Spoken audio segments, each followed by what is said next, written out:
अध्यक्ष महोदय, अनेकदा आपण बोलत असतो जेव्हा महिला दिन असतं किंवा एखादं महिला सुरक्षेचं बिल येतं किंवा एखादं असं महिला सन्मानाचं बिल येतं, तेव्हा आपण नेहमी म्हणतो की ही महिला माझी बहीण आहे, माझी आई आहे, माझी लेक आहे. कशाला? बहीण, आई, लेक असली नसली तरी ती महिला आहे, ती ह्या देशाची नागरिक आहे, तिला तो सन्मान देणं गरजेचं आहे. मला वाटतं आज आम्ही ह्या बिलाला एकमताने पारित करण्याचं हेच कारण आहे की तुम्ही ह्या बिलाच्या माध्यमातून हा सन्मान तुम्ही त्या महिलेला देत आहात. योगायोग हाच आहे की आम्ही देखील विरोधी पक्ष म्हणून थोडा ह्याच्यावर विचार करत होतो. आपलं मागच्या वेळीच आम्ही अनाउन्समेंट ऐकली की महिला शेतकरी सन्मान कायदा आम्ही आणणार आहोत. मग आम्ही थोडं थांबलो, कारण आज आपण पाहतो जागतिक स्तरावर महिलांना जो एक सन्मान दिला जातो तो देखील आपल्या राज्याने पुढाकार घेऊन दिला पाहिजे होता. ही देखील आमची थोडी मनस्थिती होती. आम्ही पण ह्याच बिलावर काम करत होतो. प्रायव्हेट मेंबर बिल वगैरे असेल ते आता आम्ही पूर्णपणे त्याच वेळी बंद केलं काम, कारण तुम्ही त्याच्यावर सुरू केलं. पण अध्यक्ष महोदय, हे सांगत असताना जेव्हा मी आपलं अभिनंदन करतो, कृषी मंत्री महोदयांचं अभिनंदन करतो, या बिलाला पाठिंबा देत असताना मी पुन्हा एकदा अजून एका कर्तृत्वाची त्यांना जाणीव करून देईन, कर्तव्याची जाणीव करून देईन की आज देखील शेतकरी हा कष्टकरी हा खुश नाहीये. शेतकरी आत्महत्या तेवढ्याच आहेत. कृषी मंत्री महोदय, थोडा विषय कदाचित वेगळा असेल, मी ह्या निमित्ताने मांडतोय कारण आपल्याला आठवण करून द्यायला, कारण नाहीतर आपण नुसतं आमचे कैलाश पाटीलजींना सांगत असतं आणि ते तुम्हाला सांगत असतात. पण आज देखील जी कर्जमुक्ती झाली आहे, आमची हीच अपेक्षा आहे की सरसकट कर्जमुक्ती होईल, कुठच्याही अटी शर्ती शिवाय होईल. आणि ही कर्जमुक्ती जसं पुरुषांना आता पुढच्या काळात कदाचित आपल्याला, म्हणजे माझी तर ही प्रार्थना राहील की आपण देण्याची वेळ येऊच नाही, एवढं चांगलं काम आपण सगळे मिळून करू शकू आणि विधिमंडळ म्हणून करू शकू. माझी तर ही प्रार्थना राहील. पण आज जे शेतकऱ्यांचे हाल झालेले आहेत ते हाल थोडे सोडवण्यासाठी, थोडे सुलभ करण्यासाठी, त्यांना त्याच्यातून बाहेर काढण्यासाठी जे काही आपल्याला ह्या राज्यातून विधिमंडळातून कायदेमंडळातून करायला लागेल, मी आपल्या माध्यमातून कृषी मंत्री महोदयांना विनंती करीन की ते करणं गरजेचं आहे. पुन्हा एकदा विनंती करीन की अटी शर्ती विना नीट चांगली कर्जमुक्ती, माफी नाही कर्जमुक्ती आम्हाला पाहिजे. कष्टकऱ्यांचे हाल, बळीराजाचे हाल हे थांबले पाहिजेत. जे काही सरकारी सहाय्य तुम्ही करू शकता, मदत करू शकता, ते होणं गरजेचं आहे. आणि पुन्हा एकदा आपलं आणि या विधिमंडळाचं अभिनंदन करतो की आपण महिलांना देखील हा सन्मान दिलेला आहे. ह्याच्या अंमलबजावणीमध्ये देखील कुठेही काही कमी पडत असेल तर आम्हाला, म्हणजे रोख रक्कम नाही, ते मुख्यमंत्री महोदय बघतील, पण अर्थात तन मन, धनाचा आपण अर्थात धनी आहातच, पण तन मन कुठेही लागलं तर आम्ही फक्त विरोधी पक्ष म्हणून नाही तर या राज्याचे जबाबदार नागरिक म्हणून पुढे येऊ आणि आपल्याला समर्थन करू. धन्यवाद. जय हिंद, जय महाराष्ट्र, वंदे. सन्माननीय अध्यक्ष महोदय, सर्वप्रथम माझे सहकारी कृषी मंत्री सन्माननीय दत्ता मामा भरणे यांनी महाराष्ट्र महिला शेतकरी सक्षमीकरणाचं जे बिल आणलेलं आहे, या बिलाच्याबद्दल आणल्याबद्दल मी अभिनंदन करण्यासाठी सभागृहात उभी आहे. खरं तर महिला म्हणून राजकारणात पाऊल ठेवल्यापासून आत्तापर्यंत मी वेळोवेळी माझ्या असंख्य भाषणामध्ये हे वाक्य नेहमी म्हटलेली आहे की शहरामध्ये काम करणाऱ्या वर्किंग वुमन जशा आहेत तशीच खेड्यामध्ये काष्टा घातलेली असेल, गोंदलेल्या कपाळाची असेल, चुलीसमोर बसून बांगड्या मागे सारून भाकर थापणारी असेल, ती सुद्धा तेवढीच करिअर वुमन आहे. आणि सकाळी सूर्याच्या आधी उठणारी, घर शेणाने सारवून भाकरी थापून सगळ्या घरच्यांचा स्वयंपाक करून शेतावर उन्हातानात राबून संध्याकाळी येऊन वासराचं दूध काढून गरम गरम भाकरी आपल्या घरच्यांच्या ताटात वाढणारी ती सगळ्यात मोठी करिअर वुमन आहे. आपण बळीराजाचं राज्य व्हावं म्हणतो, पण आपण त्या बळीराजाच्या मागे असणाऱ्या त्या अन्नपूर्णेला ओळख देण्याचं काम आज दत्ता मामांच्या या बिलामुळे झालेलं आहे. याच्याबद्दल मी त्यांचं अभिनंदन करते. खरं तर ओळख या शब्दाची ओळखच स्त्री जातीची खूप कमी झालेली आहे. ती कधी तिचं पहिल्यापासून आपल्याला ते काळ होता जेव्हा कौंतेय राधेय गांधारी पुत्र म्हणलं जायचं, पण आता असं नाही म्हणलं जात. आईच्या नावाने ओळखलं जात नाही किंवा एखाद्या स्त्रीच्या नावाने घर ओळखलं जात नाही, पण तिच्या मागे ते घर उभं करण्यासाठी तिचे अथांग कष्ट असतात आणि त्या कष्टाला सन्मान देणारं हे बिल आहे असं मी म्हणेन. सन्माननीय उपमुख्यमंत्री सुनेत्रा पवार यांनी इतकं सुंदर भाषण केलं आणि छान अशा संवेदनशील ओळीमध्ये त्यांनी त्यांची भावना मांडली. ही भावना मांडत असताना सन्माननीय आमचे सदस्य आदित्य ठाकरे यांनी पण मांडले. आणि मला एक गोष्ट मला आवडली आणि मी आणि आदिती तटकरेंनी एकमेकांकडे बघून नॉड पण केलं, म्हणजे आम्ही मान हलवली, कारण आम्ही आजच्या युगातल्या स्त्रिया आहोत. माझ्यापेक्षा थोडी लहान आहे आदित्य, बरीच लहान असेल, पण या स्त्रीला सारखं तू माझी लेक आहे बाई, तू माझी बहीण आहे बाई, तू माझी अमुक आहे, मामा आहे, मी तुझा काका आहे, मी तुझं संरक्षण करीन, ही भाव नकोय.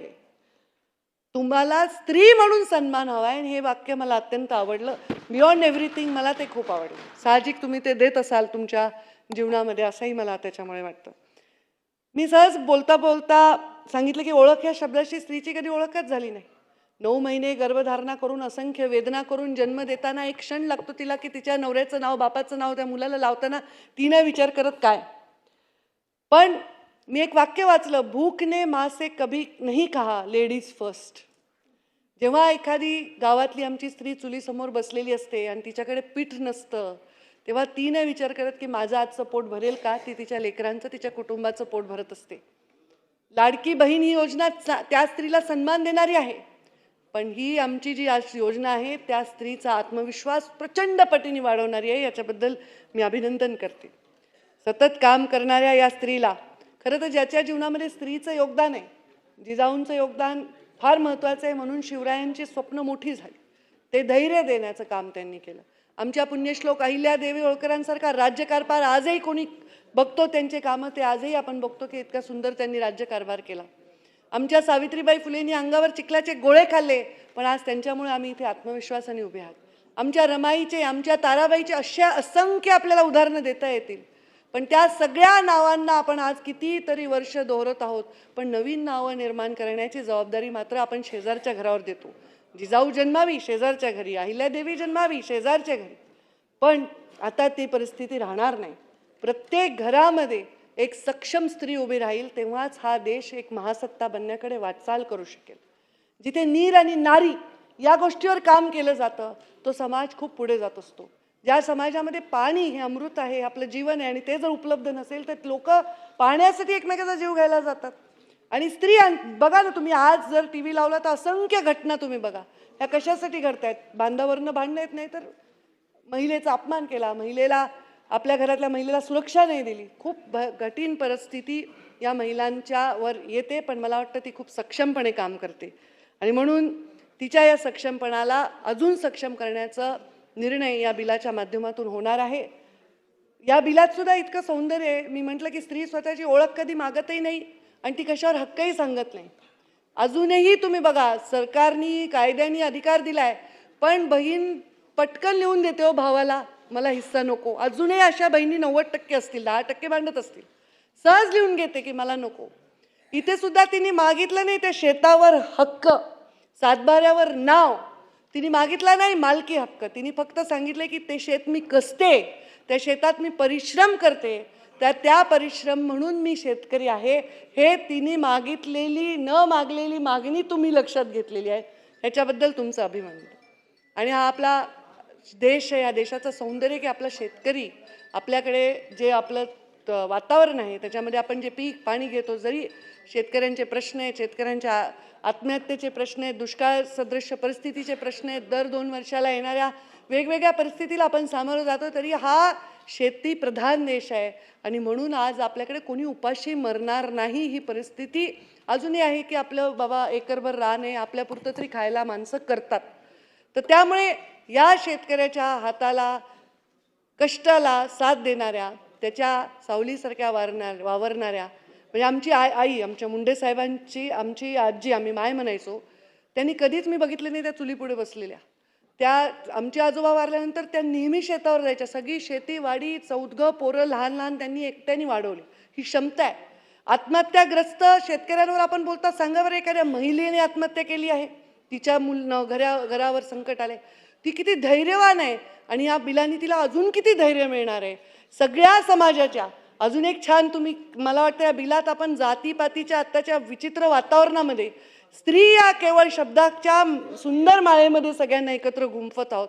आणि ती स्त्री जेव्हा या गोष्टीवर म्हणजे सक्षम होऊन अजून पुढे येईल, तेव्हा मला वाटतं या समाजात आपल्या स्वार्थी पद्धतीने उभ्या केलेल्या भिंतीसुद्धा जातीपातीच्या जुगारून ती तिच्या एक ओळख निर्माण करेल. मी त्यांना खूप खूप शुभेच्छा देते.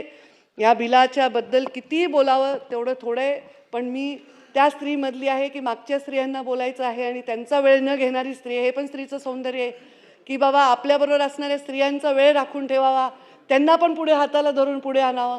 तर मी फार वेळ घेणार नाही, पण आमच्या दत्ता मामांना अभिनंदन करण्याचा मोह मला आवरला नाही. आणि म्हणून एकच जाता जाता मी म्हणेन, खूप सुंदर माझ्या वाचनामध्ये आलेल्या ओळी सभागृहासमोर ठेवेन. दिवस रात्र राबणाऱ्या हातांना कधीच कसा आराम नाही, असा एकही दिवस नसे ज्या दिवशी तिला काम नाही. घरातील प्रत्येक कामावर जणू तिच्या नावाचा शिक्का बसला आहे. सगळ्या कामाचा जणू तिने ठेकाच घेतला आहे. असे वागणे तिचे जसे व्यसन जडले कामाचे, आणि मोबदला तर काय हवा आहे, चार फक्त शब्द प्रेमाचे. जगाच्या मंचावर स्त्रीसारखा कलाकार नाही, आणि आजपर्यंतच्या त्या स्त्रीसारखा पाहिलेला मी कामगार नाही. म्हणजे एक बिनपगारी कामगारासारखं तिची भूमिका असते. पण त्या कामगाराला आता तुम्ही शेतकरी बनवण्याच्या वाटचालीकडे नेलं आहे, आणि सक्षम शेतकरी बनवण्याच्या आणि सगळ्या योजना, आता आम्ही सुद्धा पशुसंवर्धनमधनं शेतीचा दर्जा दिलेला आहे. तर मला वाटतं ह्याच्यामध्ये सगळ्यात जास्त माझ्या खात्यामधनं मला या स्त्रियांना न्याय देता येईल. सगळ्यात जास्त पशुपालक शेतकरी स्त्रियांना आपल्याला सक्षम बनवता येईल, आणि खूप सुंदर ही योजना होईल. महाराष्ट्र सुजलाम सुफलाम आणि ग्रामीण महाराष्ट्र अत्यंत कंटेंट म्हणजे समृद्ध असं जीवन जगेल असा मला विश्वास आहे. परत एकदा अभिनंदन करते, स्वागत करते आणि माझ्या वाणीला विराम देते.